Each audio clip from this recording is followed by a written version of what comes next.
de l'Assemblée nationale, permettez-moi, en dépit de l'émotion ressentie, habituellement en pareille circonstance, car il arrive des moments dans la vie où vous sentez que la parole est insuffisante pour traduire le sentiment qui vous anime, car traversé par des émotions parfois contradictoires. En prenant la parole devant vous aujourd'hui, je ne peux m'empêcher d'évoquer la main de l'Éternel qui, se plaçant au-dessus de nos insuffisances, a permis que ce jour arrive pour qu'ensemble nous soyons mobilisés afin de servir notre nation, pour que nous soyons présents pour affronter les défis auxquels elle fait face actuellement. Mes remerciements s'adressent à Dieu, notre Seigneur et notre Créateur, au président de la République, chef de l'État, commandant suprême des forces armées de la République démocratique du Congo, à qui notre peuple a renouvelé sa confiance et à qui encore je rends mes hommages les plus déférents. Je vous demande d'applaudir et le tout-puissant Dieu créateur et son serviteur Félix Antoine Tshisekedi Tshilombo de façon frénétique. Je voudrais aussi remercier le peuple congolais et vous, mes chers collègues députés, qui viennent de me charger de conduire notre destinée parlementaire à bon port. Cet événement intervient au moment où les ennemis de la démocratie ont agi de manière criminelle contre notre État, sémant à l'Est et maintenant à l'Ouest un fleuve de sang dans une aventure de prédation qui n'a que trop duré et à laquelle nous sommes déterminés de mettre fin.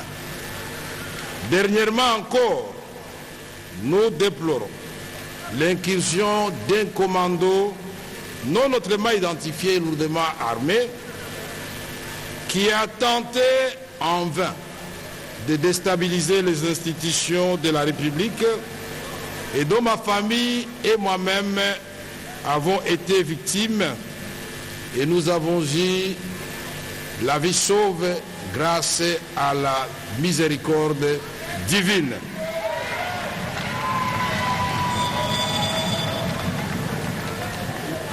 Le psalamiste le dit bien: celui qui demeure sous l'abri du Très-Haut repose à l'ombre du Tout-Puissant. J'ai dit l'Éternel, mon refuge, et ma demeure, mon Dieu, en qui je me confie. Psaume 91. Et je vous recommande aussi le psaume 23. J'ai conscience que le moment n'est pas approprié pour évoquer cette question capitale de l'insécurité à l'Est, aggravée dans cette partie, et à l'Ouest, qui sera au cœur de nos préoccupations quotidiennes pendant cette législature qui commence sous le signe d'une grande espérance. Comment ne pas saluer l'exercice démocratique minutieusement mené par le bureau provisoire et spécialement le savoir-faire du président Mbosso Christophe? Grâce à ce jeu démocratique, nous avons aujourd'hui un bureau définitif équilibré, où les critères de la géopolitique et de la représentation suffisante de la femme, comme l'a souhaité le président de la République, ont été respectés. Je dirais que c'est pour la première fois dans l'histoire parlementaire de notre pays où le président de l'Assemblée nationale, naturellement, qui tient le marteau apparaît comme l'arbitre, à 3 femmes et 3 hommes, à tous les âges, les jeunes et les sages. C'est extraordinaire. Je dirais que j'ai beaucoup de chance de vivre ce moment de l'histoire. Honorables députés, nous devons afficher l'unité. Et cette unité ne peut se refaire là où elle a été fissurée que par la reconquête de la dignité et de l'honneur, de la noblesse qui accompagne le travail parlementaire. C'est pourquoi je nous invite à plus d'abnégation et de sacrifice, car être parlementaire, c'est doit d'être vécu comme un devoir sacré et non un statut de privilège. Nous devons demeurer aux côtés de nos électeurs, j'allais dire aux côtés du peuple congolais. Nous irons ensemble devant ce même peuple pour lui présenter les résultats de notre travail et il devrait ainsi nous recevoir avec allégresse à condition que nous ayons travaillé profondément à l'amélioration de ces conditions de vie. Honorables députés et chers collègues, pour mieux accomplir cette mission constitutionnelle, il nous faut la réhabilitation du député national dans son honneur et dans sa dignité.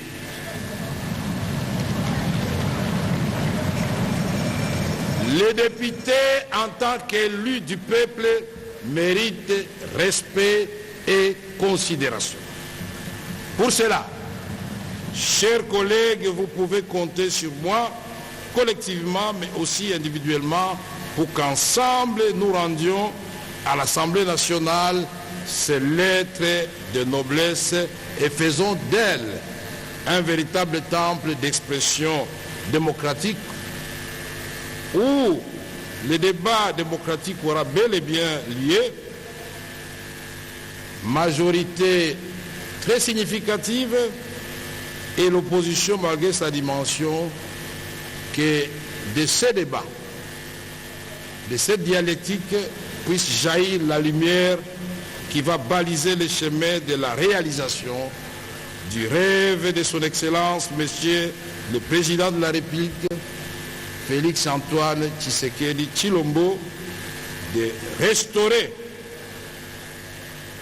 à notre pays son rôle du moteur du décollage de l'Afrique subsaharienne.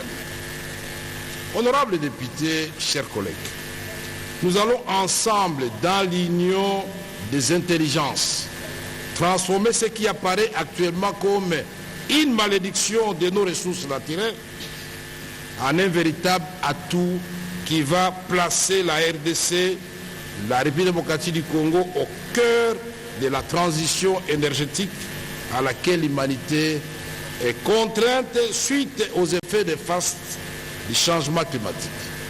Et dans cette vision, la RDC sera non seulement pourvoir de la paix et du développement pour ses voisins, mais pour l'ensemble de l'Afrique subsaharienne. C'est ce Congo-là, rêve de Kimbangu et de Lumumba, que le président Félix Antoine Tshisekedi Tshilombo veut concrétiser sous forme d'héritage aux générations futures.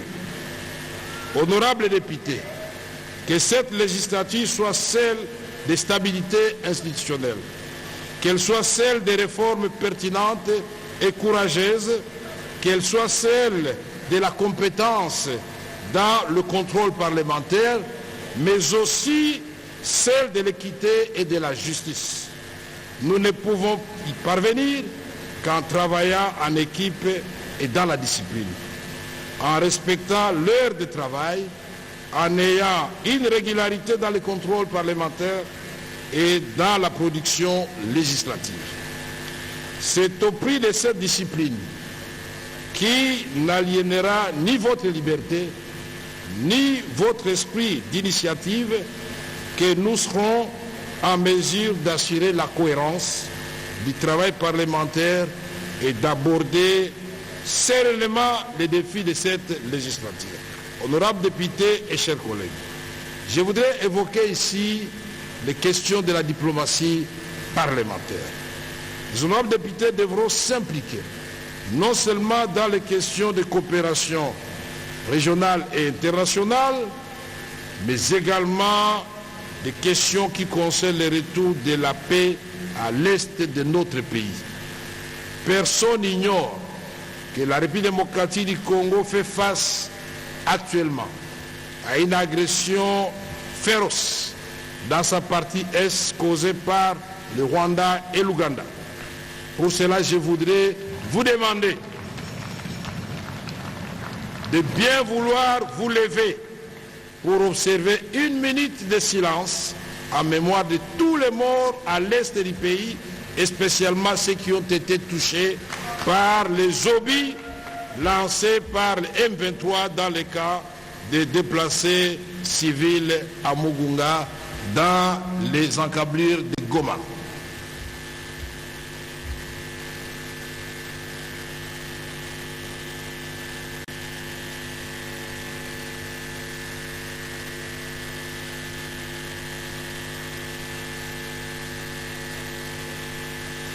Je vous remercie.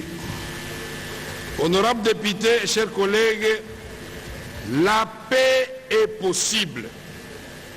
Pour le gouvernement congolais, la recherche de la paix ne souffre d'aucun doute. La guerre nous est imposée.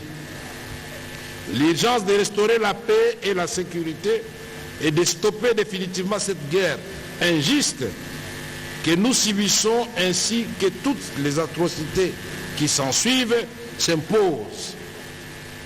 Plus elle dure, plus elle cause des dégâts humains et matériels chez nous. N'oublions pas que la guerre se déroule sur le territoire congolais. Honorables députés et chers collègues, le point inscrit à l'ordre du jour aujourd'hui étant épuisé, comme l'a si bien dit le président du bureau provisoire, l'honorable Mbosso, les matières ayant été bien fixées dans la Constitution, et aujourd'hui, le point de chute, c'était l'installation.